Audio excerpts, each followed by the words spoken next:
Hello guys, কেমন আছো তোমরা সবাই? তো আমি তো খুবই ভালো আছি। তো দত্তপুলিয়া থেকে আমাদের বাড়িতে কীভাবে যেতে হয় সেটা তোমাদের সাথে শেয়ার করতে চলে এসেছি। প্রায় 1 মাস এসেছি পিসির বাড়ি, তো আজ বাড়িতে যাচ্ছি।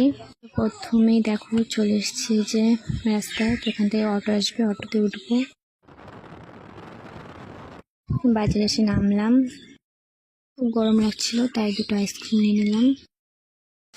দুটো আইসক্রিম নিয়ে নিয়েছি এই যে।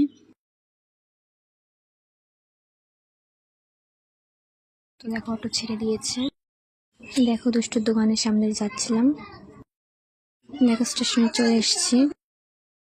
দেখো ট্রেনও চলে এসছে আমাদের আসার সাথে সাথে। ট্রেনে উঠে পড়লাম, ট্রেনটা ছেড়েও দিল। দেখো গিয়ে নামলাম মাঝদিয়া স্টেশনে। সামনে হেঁটে গিয়ে দেখি আম, তো ওখান থেকে গোটা আম নিয়ে নিলাম। দেখো গাইস, এখানে কি দারুণ পাট চাষ হয়েছে আমাদের গ্রামে, কি দারুণ লাগছে দেখতে। দেখো ফাইনালি বাড়িতে চলে এসেছি। দেখো এই যে আমাদের বাড়ি।